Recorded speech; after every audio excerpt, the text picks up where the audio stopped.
Bismillahirrahmanirrahim. Assalamualaikum warahmatullahi wabarakatuh. Perkenalkan, di sini saya Dr. Muhib, dokter dan podcast pada hari ini dengan Ibu siapa? Neni. Usianya berapa, Bu? 30. Untuk ini anaknya adik siapa? Andi usianya berapa? 4 tahun. Tinggalnya di mana ini, Bu?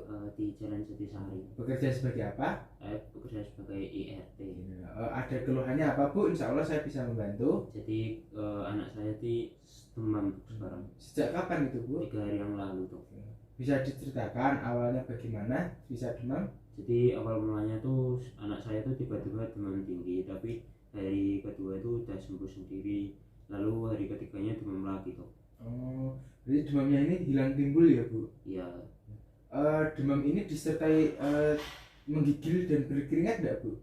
Iya tuh. Iya. Demamnya semakin memburuk saat kondisi apa? Enggak ada sih tuh. Demam aja gitu. Kalau buat memperingannya biasanya Ibu apakan? Biasanya kalau mulai demam gitu saya kompres. Ada keluhan lain enggak, Bu? Misalkan dia ada sakit kepala, nyeri sendi, diare, mual muntah, atau terlihat lemah lesu? Iya, terlihat lemah lesu. Sudah diobati belum, Bu, sebelumnya? Ini belum tuh. Belum ya. Dulu pernah sakit seperti ini belum, Bu? Belum pernah sih. Ada riwayat alergi atau infeksi, Bu? Enggak. Akhir-akhir ini melakukan transfusi darah enggak adiknya? Enggak. Ada. Kemudian kalau di keluarga ada yang mengalami hal yang sama? Di keluarga enggak ada sih. Ada. Keluarga ada yang mengalami penyakit darah tinggi, gula gitu? Enggak ada. Enggak ada. Kemudian apakah ibu dan anak ini baru saja berkunjung atau menetap di suatu tempat di daerah sebelum ini? Ya, anak saya itu baru pindah ke sini itu sekitar 2 minggu yang lalu tuh. Sebelumnya saya itu menetap sekitar 5 tahunan di Sulawesi Tengah. Ibu-ibu, alhamdulillah anamnesis sudah selesai. Di sini selanjutnya saya akan melakukan pemeriksaan fisik pada anak ibu. Nanti mungkin dalam pemeriksaan akan sedikit kurang nyaman. Apakah diizinkan? Iya, enggak. Ya, baik. Jika diizinkan, saya akan mencuci tangan dan mempersiapkan alat. Di sini alat yang saya gunakan ada beberapa. Ada termometer, penlight, stetoskop, kemudian tong batal, 3 cc, alkohol swab, dan kultivasi DC dan juga tisu. Di sini yang pertama untuk kesadaran umum, di sini pasien tampak lemah. Kemudian untuk kesadaran, di sini sudah tampak somnolen dan sudah dilakukan pemeriksaan GCS, didapatkan hasil A-nya 3, berarti di sini dia dapat membuka mata dengan perintah. M-nya di sini 6, berarti dia dapat mengangkat kedua tangan dan kaki dengan tahanan kuat. Kemudian V-nya di sini 4, verbalnya 4, berarti di saat diajak bicara dia dapat menjawab tapi terdapat disorientasi tempat tertentu. Kemudian selanjutnya di sini saya akan melakukan pengecekan TTP.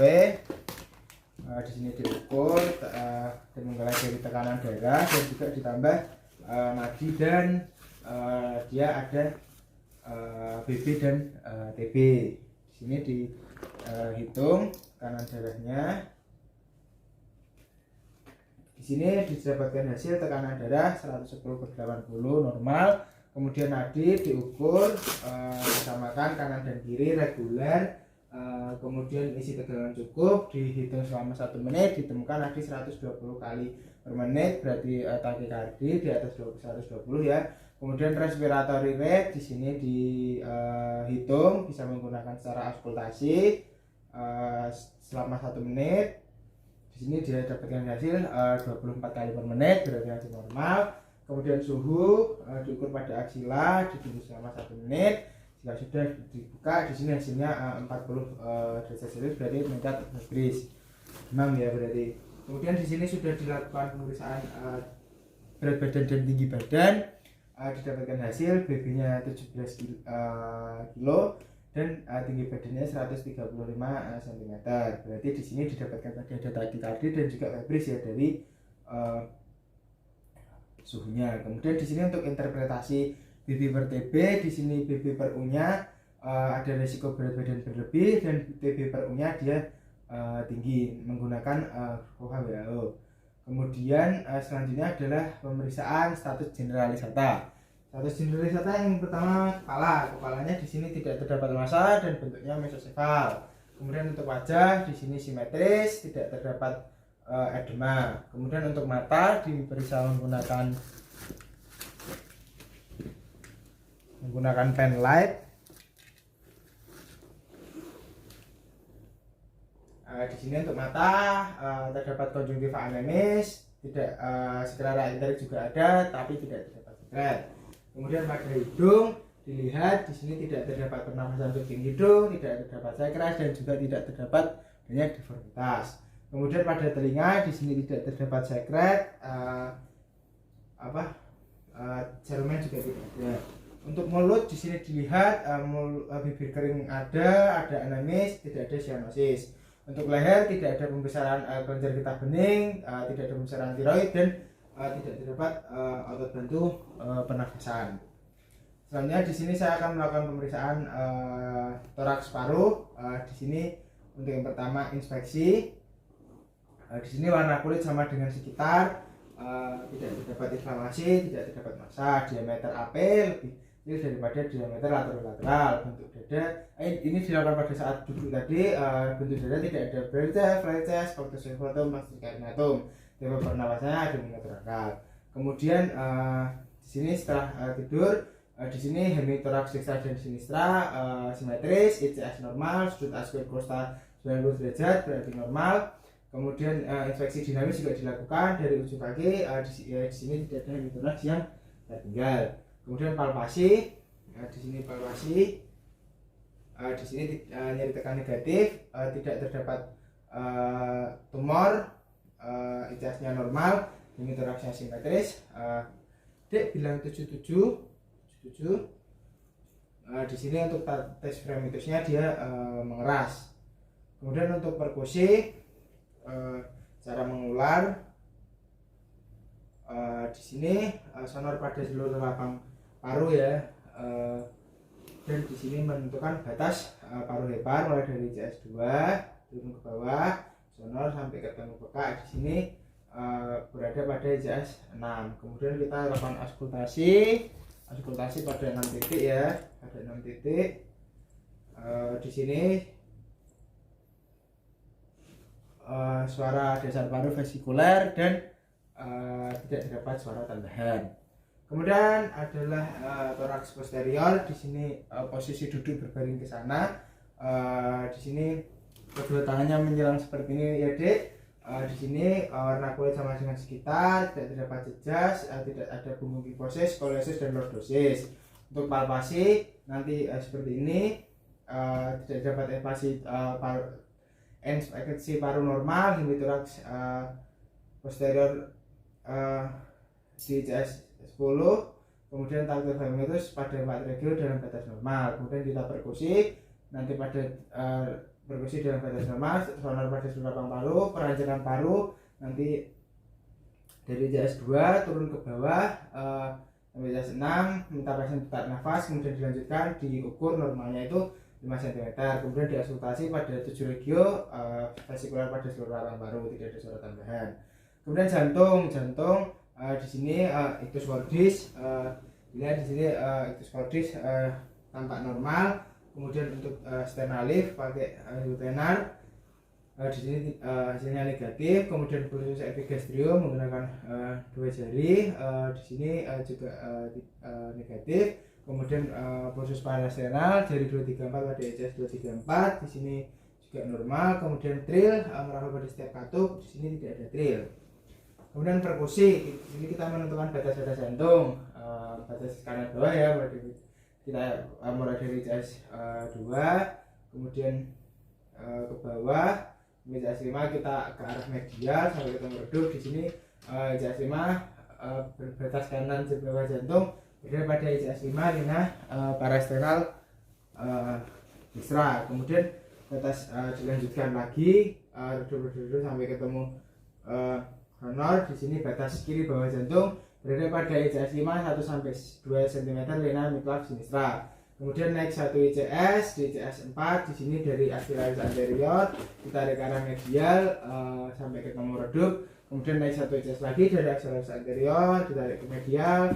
Nanti batas pinggang jantung ketemu di ICS 3 lina parasinal sinistra. Kemudian naik 1 ICS lagi di ICS 2 ditarik dari axillaris anterior, batas atas jantung pada ICS 2 lina parasinal sinistra. Kemudian kita auskultasi pada masing-masing katup mulai dari mitral, tricuspid, aorta, pulmonal. mitral, suara santung 1 lebih besar dari suara santung 2, tidak terdapat bunyi tambahan. Tricuspid suara santung 1 lebih besar dari suara santung 2, tidak ada bunyi tambahan. Aorta suara santung 2 lebih besar dari suara santung 1, tidak ada bunyi tambahan. Pulmonal juga suara santung 2 lebih besar dari suara santung 1, tidak ada bunyi tambahan. Kemudian tidak ada bunyi tambahan seperti lemak dalam dan lainnya ya. Kemudian abdomen di sini kita inspeksi, bentuknya dia cembung, tidak dari ujung kaki, warna kulit sama dengan sekitar, tidak terdapat sisa, tidak bermasa. Di sini ditemukan adanya percembung atau distensi ya, malah nanti adanya asites.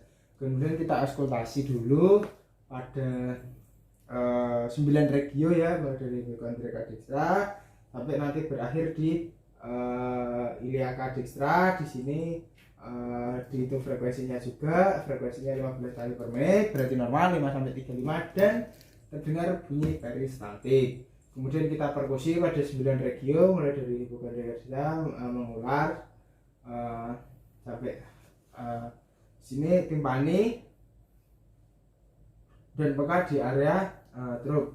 Kemudian menentukan ukuran hepar mulai dari JS2 ke bawah sampai ketemu peka, ditandai, kemudian turun lagi peka sampai ketemu timpani, ditandai, diukur. Di sini hasilnya lebih dari 12 cm berarti mengarah ke hepatomegali. Kemudian menentukan ukuran lian di sini dari di CS10 kita perkusi, hasilnya timpani, tarik nafas D, ditahan, kemudian kita perkusi lagi peka, maka cenderung ke splenomegali. Kemudian kita palpasi, ada nyeri tekan di epigastrium dan hipokondria yang sinistra.